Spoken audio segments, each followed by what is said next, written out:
C'est la douche froide au Parc des Princes. Alors que tout Paris a déjà la tête à l'Allianz Arena pour le choc de l'année face au Bayern Munich, le PSG vient de nous offrir un spectacle pour le moins déstabilisant. Un nul 2-2 face à Lorient à domicile, juste avant une demi-finale de Ligue des Champions? Oui, vous avez bien entendu. Mais attention, ne vous fiez pas qu'au score. Entre un 11 de départ totalement expérimental, des cadres comme Ousmane Dembélé et Khvicha Kvaratskhelia cloués sur le banc, et des jeunes lancés dans le grand bain comme le gardien Renato Marin, Luis Enrique a fait un pari extrêmement risqué. Est-ce du génie pour préserver ses forces ou une erreur de gestion qui pourrait briser la dynamique de l'équipe? Pourquoi Lorient est-il devenu la bête noire officielle de la capitale? Et surtout, dans quel état psychologique les Parisiens vont-ils s'envoler pour la Bavière avec ce petit avantage de 5-4 à défendre? Installez-vous confortablement, on analyse ce fiasco contrôlé ou pas du PSG face au Merlu. C'est parti! On le sait, Luis Enrique n'est pas un entraîneur comme les autres. C'est un adepte de la rotation poussée à l'extrême. Mais là, on a franchi un palier. Imaginez, 9 changements par rapport à l'équipe qui a terrassé le Bayern à l'aller. 9! Le message est clair. La Ligue 1 est une formalité, la Ligue des Champions est l'obsession. Pour protéger ses joyaux, le coach espagnol a décidé de se passer de ses deux dynamiteurs. Ousmane Dembélé, laissé au repos, Khvicha Kvaratskhelia, sur le banc tout le match. Rappelons quand même que ces deux-là ont inscrit 2 buts chacun lors du match aller épique, qui s'est terminé sur un score de tennis, 5-4. Les laisser sur le côté alors que le rythme de compétition est crucial, c'est un choix fort. Et ce n'est pas tout. Vitinha, le métronome du milieu, n'était même pas dans le groupe. À la place, le public du parc a dû sortir ses programmes pour identifier les joueurs. On a vu le jeune Renato Marin, 19 ans, dans les cages. On a vu les débuts de Pierre Mongengue. C'est louable de faire confiance à la formation. Mais est-ce le bon moment, à 3 jours du match le plus important de la saison? Pourtant, tout avait commencé comme dans un rêve. Dès l'entame, le jeune Ibrahim Mbaye ouvre le score. Un but un peu chanceux, une frappe contrée, mais ça suffit pour mettre Paris devant. On se dit alors que la classe biberon va s'amuser. Mais c'était sans compter sur le réalisme de Lorient. Le PSG version improvisation a montré ses limites tactiques.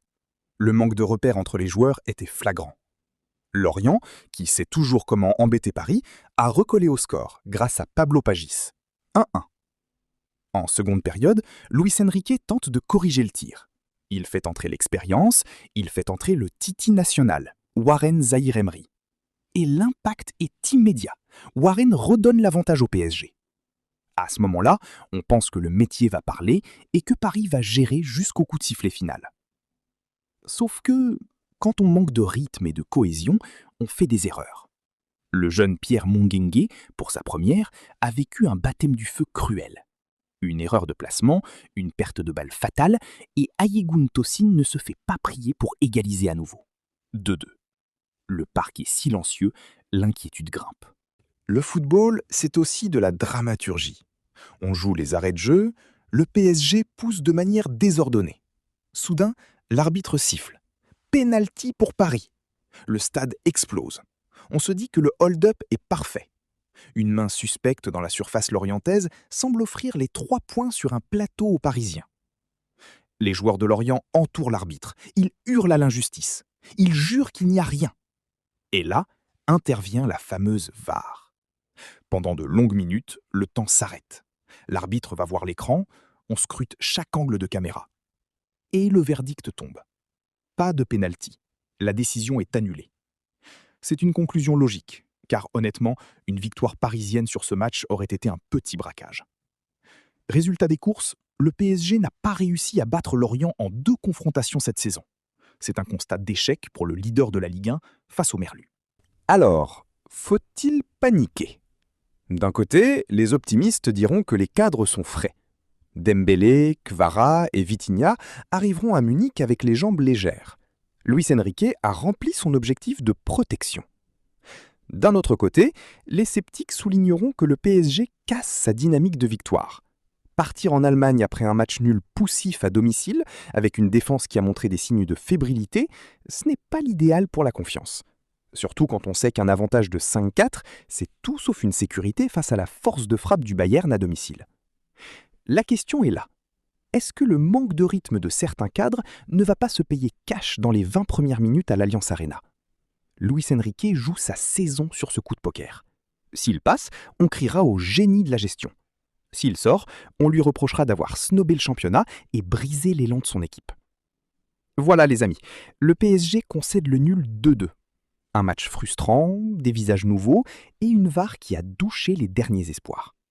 Mais le vrai rendez-vous, c'est dans quelques jours. Le duel au sommet, la survie en Ligue des Champions, le choc des titans contre le Bayern Munich. Dites-moi dans les commentaires ce que vous avez pensé des choix de Luis Enrique. A-t-il eu raison de laisser Dembélé et Kvaratskhelia sur le banc? Est-ce que vous avez été convaincu par les jeunes comme Renato Marin? Et surtout, donnez-moi votre pronostic pour le match retour face au Bayern. Le PSG va-t-il tenir son avantage de 5-4? N'oubliez pas de liker la vidéo si l'analyse vous a plu. On se retrouve très vite pour le débrief de la Ligue des Champions. C'était Foot Vision Goal, portez-vous bien et vive le foot!